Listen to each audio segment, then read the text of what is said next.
My dear friends, स्वागत है आप सभी का आपके अपने इस यूट्यूब चैनल मैथ्स सॉल्यूशन में। सो फ्रेंड्स, आज की क्लास में हम जो गगन प्रताप सर का मैथ्स का क्लास नोट्स है अर्थमेटिक का, उसका सॉल्यूशन हम आज से स्टार्ट करने जा रहे हैं। राइट, तो चलिए एक बार मैं उस नोट्स को आपको दिखा देता हूँ। देखिए, ये जो है ये गगन प्रताप सर का मैथ्स का क्लास नोट्स है अर्थमेटिक का। क्लियर? तो ये कंप्लीट क्लास नोट्स है अर्थमेटिक का और इस पर डाला हुआ है कि useful for CET, SSC, CGL, CPO, CHSL, CDS and other competitive exams. So friends, ये जो क्लास नोट्स है इसी क्लास नोट्स का हम आज से सॉल्यूशन स्टार्ट करने जा रहे हैं। राइट, तो चलिए अब हम इसके अंदर देख लेते हैं कि इसके अंदर चैप्टर कितने हैं। क्लियर? तो देखिए,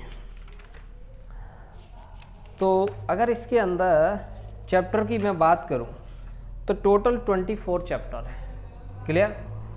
और इसमें जो पहला चैप्टर है वो है नंबर सिस्टम यानी कि संख्या पद्धति।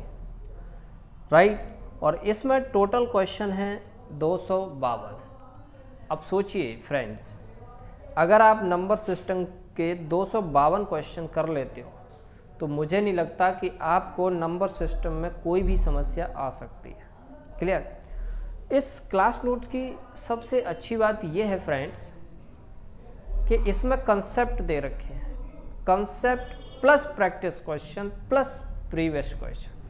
तो इस क्लास नोट्स को अगर आप कंप्लीट सॉल्व कर लेते हो तो यहाँ तक मेरा मानना है कि आप SSC एग्ज़ाम्स को बड़ी आसानी से क्रैक कर सकते हो। क्लियर? तो क्योंकि इसमें कंसेप्ट दे रखे हैं प्लस प्रैक्टिस क्वेश्चन है प्लस प्रीवियस क्वेश्चन है। राइट, तो एक किसी भी एग्ज़ाम्स को हमें क्रैक करने के लिए इससे ज़्यादा और किसी चीज़ की ज़रूरत नहीं होती कि हमें कंसेप्ट मिल जाए, कंसेप्ट के बाद फिर प्रैक्टिस क्वेश्चन और प्रीवियस क्वेश्चन। क्लियर? तो जैसे इसमें पहला है नंबर सिस्टम और इसमें 252 क्वेश्चन है। देन उसके बाद है एलसीएम में 38 क्वेश्चन दे रखे हैं।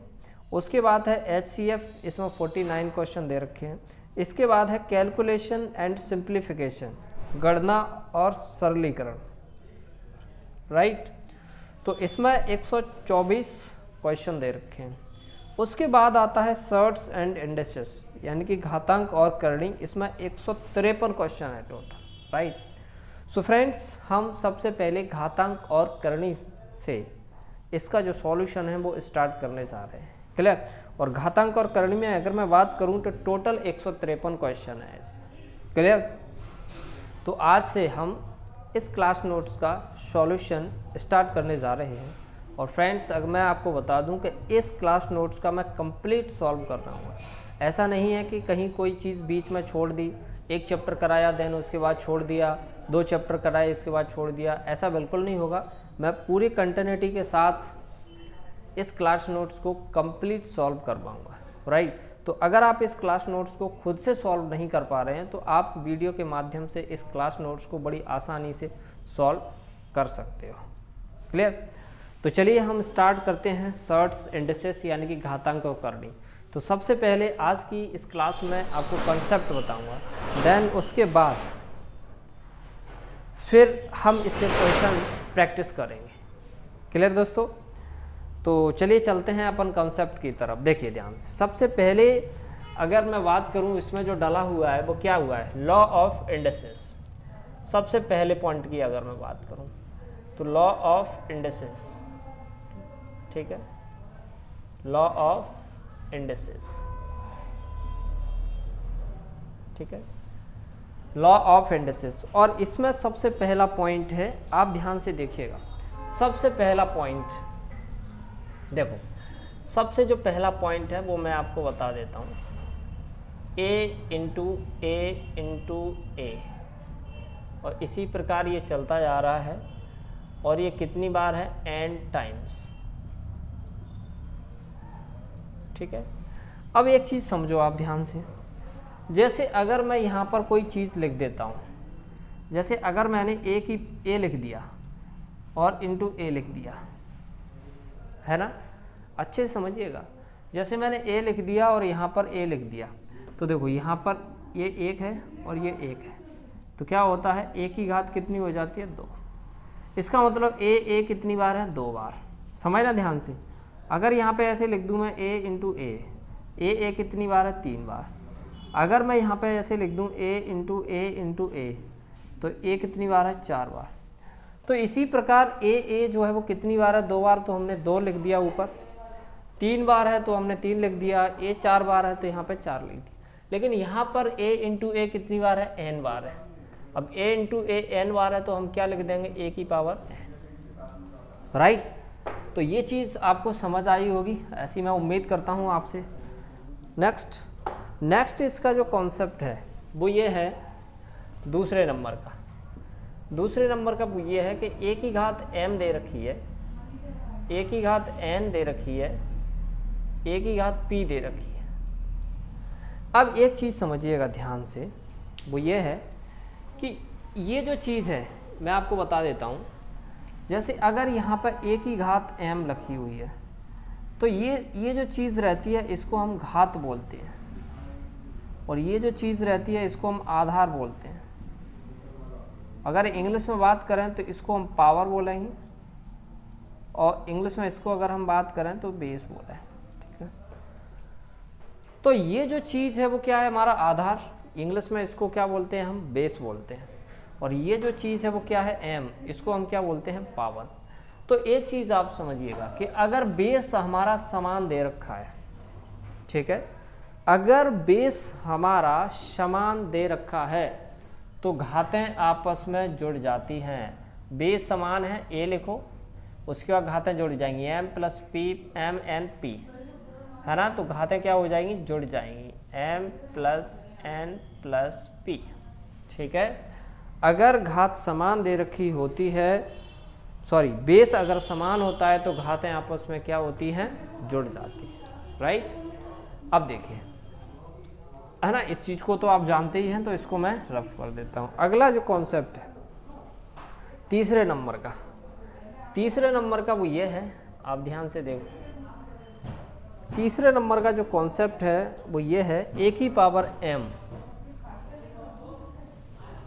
बटे a की पावर n।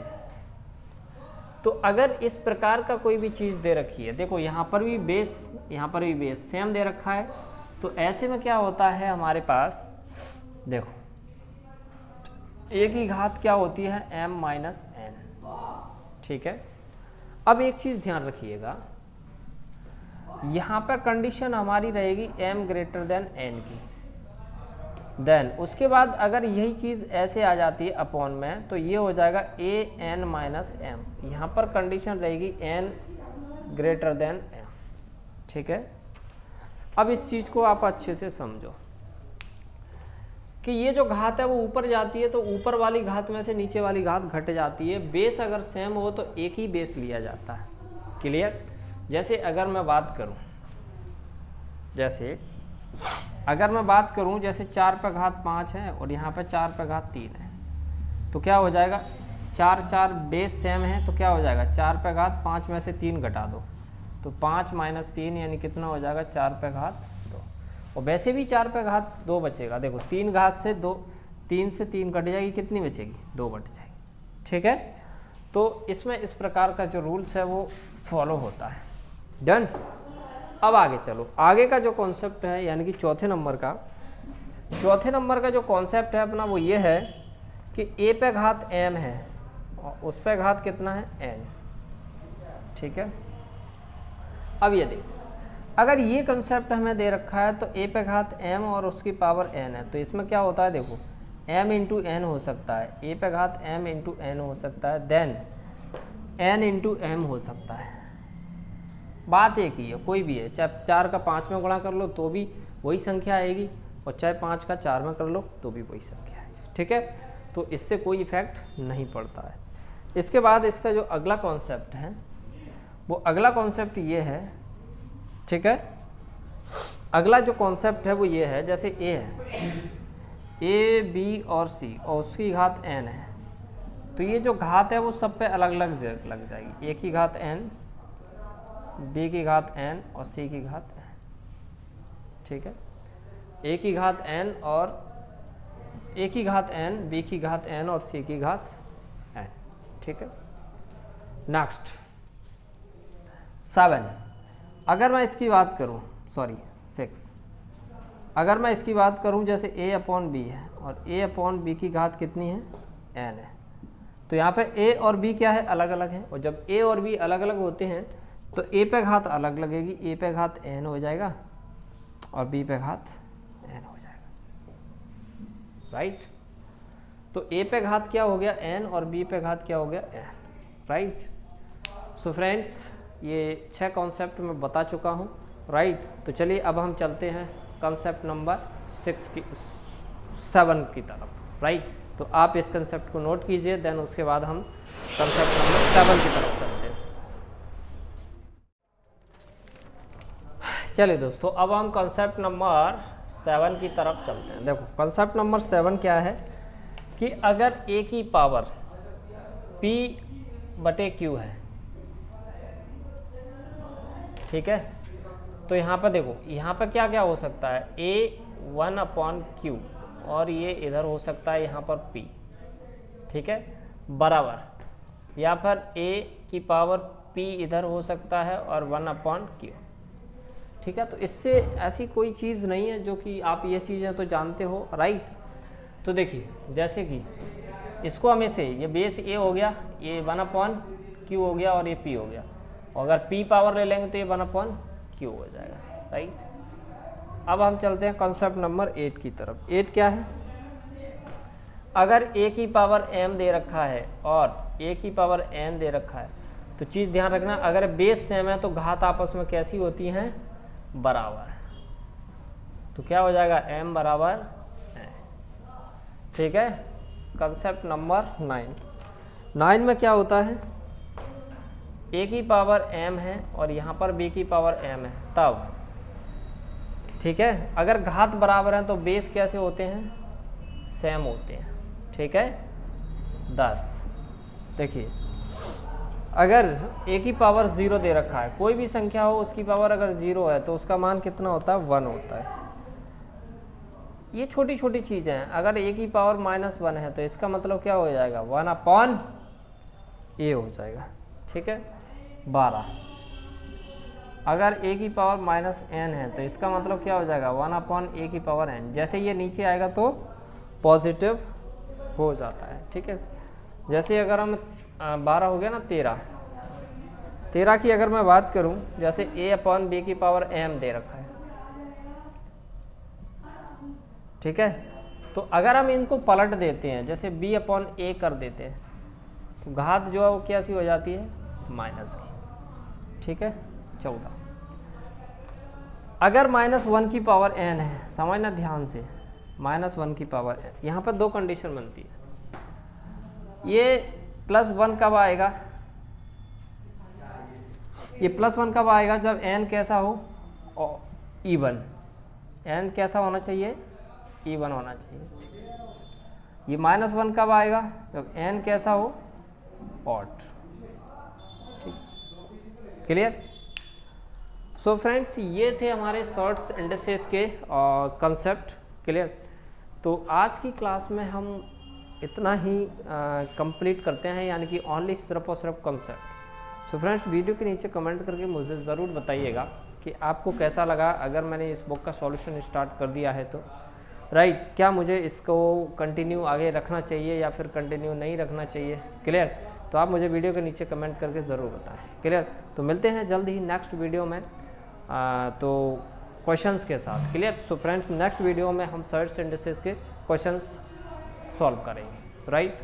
तो वीडियो देखने के लिए आपका बहुत बहुत धन्यवाद, क्लियर। तब तक आप इन जो मैंने ये कॉन्सेप्ट लिखा दिए हैं, इनकी आप प्रैक्टिस कीजिए।